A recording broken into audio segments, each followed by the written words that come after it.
Hi friends, ಎಲ್ಲರಿಗೂ ನಮಸ್ಕಾರ. Welcome back to my YouTube channel. ಇವತ್ತು ನಾನು ಇನ್ನೊಂದು ಇಂಟ್ರೆಸ್ಟಿಂಗ್ ಸ್ಟೋರಿ ಜೊತೆ ನಿಮ್ಮ ಮುಂದೆ ಬಂದಿದ್ದೀನಿ. ಇದು ಬೇರೆ ಎಲ್ಲೂ ಅಲ್ಲ, ನಮ್ಮ ಕರ್ನಾಟಕದಲ್ಲೇ ನಡೆದಿರುವಂತಹ ಘಟನೆ. ವಿಜಯಪುರ ಜಿಲ್ಲೆಯ ಕೊಟ್ಟೂರು ಗ್ರಾಮದ LB ಬಡಾವಣೆಯಲ್ಲಿ ಈ ಘಟನೆ ನಡೆದಿರೋದು. ಆಗಿರೋದಾದರೂ ಏನು ಗೊತ್ತಾ? ಮಗನೇ ತಂದೆ, ತಾಯಿ ಹಾಗೂ ಅವನ ಚಿಕ್ಕ ತಂಗಿಯನ್ನು ಕೊಂದು ಹಾಕಿರೋದು. ಅವರನ್ನು ಕೊಲ್ಲದಷ್ಟೇ ಅಲ್ಲದೆ ಆ ಮನೆ ಒಳಗಡೆನೆ ಅವರ ಬಾಡಿಯನ್ನು ಹೂತಾಕಿದ್ದಾನೆ. ಅವರು ಇರ್ತಾ ಇದ್ದಿದ್ದು ಬಾಡಿಗೆ ಮನೆ. ಬನ್ನಿ ಇವಾಗ ಡೀಟೇಲ್ ಆಗಿ ಆಗಿದ್ದಾದರೂ ಏನು, ಇದೆಲ್ಲ ಹೇಗಾಯಿತು, ಇವನಿದನ್ನು ಯಾಕೆ ಮಾಡ್ದ ಅಂತ ನೋಡೋಣ. ಜಾನ್ವರಿ 27ನೇ ತಾರೀಕು ಬೆಂಗಳೂರಿನ ತಿಲಕನಗರ ಪೊಲೀಸ್ ಠಾಣೆಗೆ ಒಬ್ಬ ವ್ಯಕ್ತಿ ಬರ್ತಾನೆ. ಬಂದು ಒಂದು ಪೊಲೀಸ್ ಕಂಪ್ಲೇಂಟ್ನ ರಿಜಿಸ್ಟ್ರ್ ಮಾಡ್ತಾನೆ. ಅವನ ಹೆಸರು ಅಕ್ಷಯ್ ಹಾಗೂ ವಯಸ್ಸು 24 ವರ್ಷ. ಕಂಪ್ಲೇಂಟ್ ಏನಪ್ಪ ಅಂದರೆ, ನನ್ನ ತಂದೆ, ತಾಯಿ, ತಂಗಿ ನಾಪತ್ತೆಯಾಗಿದ್ದಾರೆ. ಬೆಂಗಳೂರಿಗೆ ಬರ್ತೀನಿ ಅಂತ ಹೇಳಿದರು, ಆದರೆ ಇವಾಗ ಅವರ ಸುಳಿವೇ ಇಲ್ಲ. ನಮ್ಮದೊಂದು ಚಿಕ್ಕ ಟೈರ್ ಬಿಸ್ನೆಸ್ ಇದೆ. ನನ್ನ ತಂದೆ, ತಾಯಿ, ತಂಗಿ ಇಲ್ಲಿ ಜಯದೇವ ಹಾಸ್ಪಿಟ್ಲಿಗೆ ಬಂದಿದ್ದರು, ಆದರೆ ಅವರು ಕಾಣ್ತಾ ಇಲ್ಲ, ನಾಪತ್ತೆ ಆಗಿದ್ದಾರೆ ಅಂತ ಹೇಳಿ ಒಂದು ಕಂಪ್ಲೇಂಟ್ನ ಕೊಡ್ತಾನೆ. ಪೊಲೀಸರು ಕೂಡ ಅವನು ಗಾಬರಿಯಲ್ಲಿ ಇರೋದನ್ನು ನೋಡಿ ಈ ಕಂಪ್ಲೇಂಟ್ನ ರಿಜಿಸ್ಟ್ರ್ ಮಾಡ್ಕೊಳ್ತಾರೆ.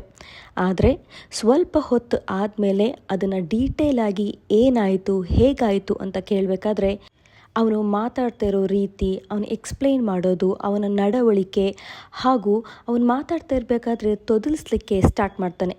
ಪೊಲೀಸರಿಗೆ ಇದೇನು 1-2 ಕೇಸ, ಈ ಥರ ಎಷ್ಟು ಕೇಸಸ್ಗಳನ್ನು ಅವ್ರು ನೋಡಿರ್ತಾರೆ. ಇಲ್ಲಿ ಯಾಕೋ ಪೊಲೀಸರಿಗೆ ಸ್ವಲ್ಪ ಅಕ್ಷಯ್ ಮೇಲೇ ಡೌಟ್ ಬರುತ್ತೆ. ಈ ಥರ ಅವನ ಮೇಲೇ ಡೌಟ್ ಬಂದಮೇಲೆ ಪೊಲೀಸರು ಅಕ್ಷಯನ್ನೇ ವಿಚಾರಣೆಗೆ ಒಳಪಡಿಸ್ತಾರೆ. ವಿಚಾರಣೆಗೆ ಒಳಪಡಿಸಿದ ಮೇಲೆ ಅಕ್ಷಯ್ಗೆ ಪೊಲೀಸರು ಪ್ರಶ್ನೆಗಳ ಮೇಲೆ ಪ್ರಶ್ನೆಗಳನ್ನು ಕೇಳಲಿಕ್ಕೆ ಶುರು ಮಾಡ್ತಾರೆ. ಪೊಲೀಸರ ಪ್ರೆಷರ್ ತಡಿಲಿಕ್ಕೆ ಆಗದೇನೆ ಅಕ್ಷಯ್ ನಿಜನ ಬಾಯ್ಬಿಡ್ತಾನೆ. ಅವನು ಹೇಳಿದ್ದನ್ನು ಕೇಳಿ ಪೊಲೀಸ್ ಸ್ಟೇಷನ್ನೇ ಒಂದ್ಸಲ ಬೆಚ್ಚಿ ಬೀಳುತ್ತೆ. ಅದೇನು ಅಂದರೆ, ಅವನೇ ಅವನ ತಂದೆ, ತಾಯಿ ಹಾಗೂ ತಂಗಿಯನ್ನು ಕೊಂದಿದ್ದು. ಆ ಮೂವರನ್ನು ಕೊಂದು ಅವರಿದ್ದಂತಹ ಬಾಡಿಗೆ ಮನೆಯಲ್ಲಿ ಹೂತಾಕಿದ್ದಾನೆ. ಇದನ್ನು ಕೇಳಿದಂಥ ಪೊಲೀಸರಿಗೆ ಒಂದ್ಸಲ ನಂಬಲಿಕ್ಕೆ ಆಗೋದಿಲ್ಲ.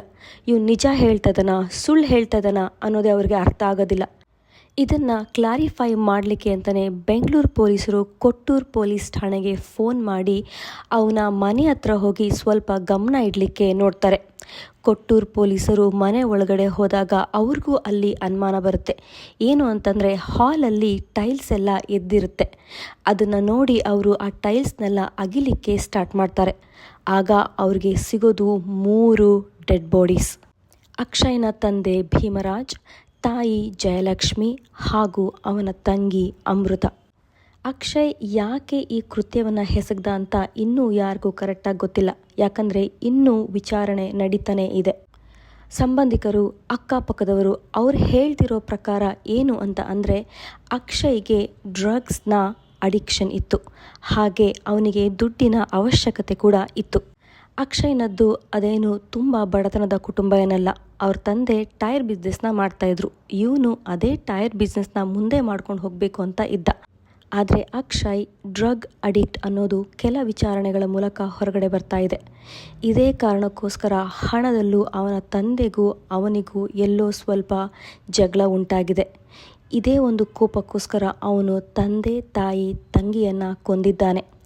ತಂದೆ ಏನೋ ಮಗಳ ವಿದ್ಯಾಭ್ಯಾಸಕ್ಕೋಸ್ಕರ ಒಂದು 40 ಲಕ್ಷ ರೂಪಾಯಿಯನ್ನು ಬ್ಯಾಂಕಲ್ಲಿ ಇಟ್ಟಿದ್ರಂತೆ. ಅಕ್ಷಯ್ಗೆ ಇದನ್ನು ಸಹಿಸಲಿಕ್ಕಾಗಿಲ್ಲ. ಇದಕ್ಕೋಸ್ಕರ ಅವನು ಈ ಕೃತ್ಯವನ್ನು ಎಸಗಿದ್ದಾನೆ ಅಂತ ವಿಚಾರಣೆಗಳು ಹೊರಗೇಳ್ತಾ ಇದೆ. ಇನ್ನೂ ಇದಕ್ಕೆ ಸ್ಪಷ್ಟ ಕಾರಣ ಏನು ಅನ್ನೋದು ಗೊತ್ತಾಗಲೇಬೇಕು. ಯಾಕಂತೆ ಅಂದರೆ ಇನ್ನೂ ಅಕ್ಷಯ್ ಕಸ್ಟಡಿಯಲ್ಲಿದ್ದಾನೆ. ಅವನ ವಿಚಾರಣೆ ಇನ್ನೂ ನಡೀತಾ ಇದೆ. ತಂದೆ, ತಾಯಿ ಮತ್ತು ಮಕ್ಕಳ ಮಧ್ಯೆ ಮನಸ್ತಾಪ ಬರೋದು ಅಪರೂಪದ್ದೇನಲ್ಲ. ಆದರೆ ಇಷ್ಟರ ಮಟ್ಟಿಗೆ ಇಷ್ಟು ಕ್ರೂರವಾಗಿ ಅಕ್ಷಯ್ ಇದನ್ನು ಹೇಗೆ ಮಾಡ್ದ? 3 ಕೊಂದು 3 ಒಂದೇ ಗುಂಡಿಯಲ್ಲಿ ಹೂತಾಕಿ ಇದನ್ನು ನಾನು ಜಗತ್ತಿಂದ ಕಣ್ಮರೆಸ್ಬೋದು ಅಂತ ಇವನು ಹೇಗೆ ಅಂದ್ಕೊಂಡ? ಹೇಳಬೇಕು ಅಂದರೆ ಇದು ನೋಡಲಿಕ್ಕೆ ದೃಶ್ಯಂ ಮೂವಿ ಥರನೇ ಇದೆ. ಸ್ನೇಹಿತರೆ, ನೀವು ಈಗ ಈ ವಿಡಿಯೋ ನೋಡ್ತಾ ಇದ್ದೀರಾ ಅಂದರೆ ದಯವಿಟ್ಟು ಯಾವುದೇ ತರಹದ ನಶಾ ಚಟುವಟಿಕೆಗಳನ್ನು ಅಳವಡಿಸ್ಕೋಬೇಡಿ. ನಿಮ್ಮ ಜೀವನದಲ್ಲಿ ನೀವೂ ಮಾಡಬೇಡಿ, ಮಾಡೋರಿಗೆ ಪ್ರೋತ್ಸಾಹನೂ ಮಾಡಬೇಡಿ. ಅದರಿಂದ ಸಿಗೋ ಖುಷಿ, ಸಂತೋಷ ತಾತ್ಕಾಲಿಕ ಮಾತ್ರ. ಅವನು ಆ ನಶೆಯಲ್ಲಿರುವಾಗ ಯಾವ ಥರ ಡಿಸಿಷನ್ ತಗೊಳ್ತಾನೆ ಅನ್ನೋದೇ ಅವನ ಕೈಯಲ್ಲಿರೋದಿಲ್ಲ.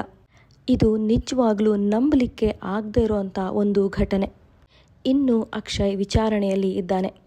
ವಿಚಾರಣೆ ಕಂಪ್ಲೀಟ್ ಆಗಿ ಪೂರ್ತಿ ಆದಮೇಲೆ ನಮಗೆಲ್ಲ ಗೊತ್ತಾಗುತ್ತೆ ಇವನು ಇದನ್ನೆಲ್ಲ ಮಾಡಲಿಕ್ಕೆ ಮೋಟಿವ್ ಏನು, ಇವನಿಗೆ ಬೇರೆ ಯಾರಾದರೂ ಸಪೋರ್ಟ್ ಮಾಡಿದ್ರಾ ಇಲ್ಲ ಹೆಲ್ಪ್ ಮಾಡಿದ್ರಾ ಅನ್ನೋದು. Thank you for watching my video and stay clean.